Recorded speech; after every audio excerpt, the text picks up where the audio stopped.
बहू। रवीना के 2 बच्चे थे। वो एक बड़ी कंपनी में काम करती थी। उसके ऑफिस जाने के बाद उसकी सास उसके बच्चों को संभाला करती, लेकिन रवीना को इसकी कोई कदर नहीं थी। एक दिन रवीना अपनी माँ से फ़ोन पर कहती है, मम्मी क्या बताऊं, मेरी सास तो बिल्कुल अच्छी नहीं है। वो समझती नहीं है कि मुझे कितना काम करना पड़ता है। एक तो ऑफिस तक का लंबा सफ़र और फिर 9 घंटे लगातार काम। बैठे बैठे तो मेरी पीठ अकड़ जाती है।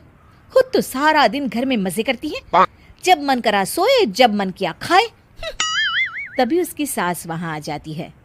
अच्छा माँ, मैं बाद में आपको फ़ोन करती हूँ। जी मम्मी जी, कोई काम है क्या आपको? क्या हुआ? रवीना बहू, सारा दिन तो तू ऑफिस के मजे लेती है, लेकिन यहाँ ये बच्चे मुझे आराम भी नहीं करने देते। मेरी तो तबीयत खराब हो रही है। तो आपको लगता है कि मैं दफ्तर में मौज करती हूँ? आपको क्या समझाऊं, छोड़िए। माँ, काम करना भी ज़रूरी है। मजबूरी नहीं होती तो मैं खुद ही अपने बच्चों को देख लेती। अब आज तो छुट्टी है ना, आज तो कम से कम घर का काम कर ले। बहू काम शुरू करती है। बच्चे के साथ काम करना उसके लिए असंभव हो जाता है। वो जाकर बच्चा सास को देती है और कहती है, मम्मी जी ज़रा बच्चा तो पकड़ लीजिए, मैं घर का काम कैसे करूं? जैसे मैं करती हूँ रोज बच्चे के साथ। तुझे बताऊं तो तू सोचती है कि कोई बड़ा काम तो है नहीं, बच्चा तो सोता रहता है। अब देख लिया। खैर, बस मैं यही तुझे समझाना चाहती थी। ला, बच्चा मुझे दे और काम कर। बहू मुंह बनाकर वहां से चली जाती है। वो मन में सोचती है, बात तो सही है, बच्चे के साथ घर का काम करना असंभव है। वो किसी तरह काम करती है और अगले दिन ऑफिस के लिए निकल जाती है। ऑफिस में उसकी सहेली उससे कहती है, यार तू तो बड़ी लकी है, तुझे तेरी सास खाना बना कर देती है, बच्चे भी देखती है और तुझे किसी बात की चिंता भी नहीं होने देती।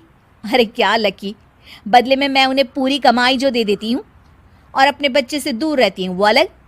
हर किसी को ना दूसरे की प्लेट में ज्यादा घी दिखता है। जा अपना काम कर। अरे फिर भी ये तो है, यहाँ हमारे बच्चे को मैं क्रैश में छोड़ती हूँ, हर पल डर लगा रहता है कि क्या कर रहा होगा। खैर चल, मुझे क्या। बहू घर आती है तो देखती है कि उसकी सास उसके बच्चे को बड़े ही प्यार से खिला रही होती है। वो माँ को देखकर खुश हो जाता है। बहू मन में सोचती है कि बात तो सही है, सासू माँ सारा दिन काम करती है, मैं ऑफिस से आकर भी काम नहीं करती हूँ। वो सास के पास जाती है और कहती है, माँ जी थक गई आप? और क्या, सारा दिन चक्कर घीनी की तरह पूरे घर में घूमती रहती हूँ और अब उम्र भी नहीं रही। लेकिन चल तू बता, क्या हुआ, कुछ काम है क्या? बहू कुछ नहीं कहती, मुस्कुराकर वहाँ से चली जाती है। लेकिन अगले दिन सुबह सुबह बहू सास से पहले उठकर उन्हें चाय देती है। अरे आज सूरज कहाँ से उगा है, तू पहले उठ गई। चल अच्छा किया, मरने से पहले तेरे हाथ की चाय तो पी ली। चलो अब चलकर किचन में लगूं। माँ जी, आपको आज से काम करने की ज़रूरत नहीं है। काम करने की ज़रूरत नहीं है मतलब? क्या तू करेगी आज से सारा काम?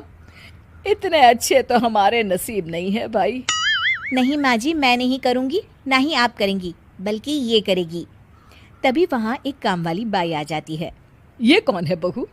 माँ जी, ये नौकरानी है और आज से सारा काम यही करेगी। मुझे माफ़ कर दीजिए माँ जी, मैं नहीं समझ पाई कि आप थक जाती हैं। आज से आप सिर्फ आराम करिए और मुन्ने के साथ खेलिए।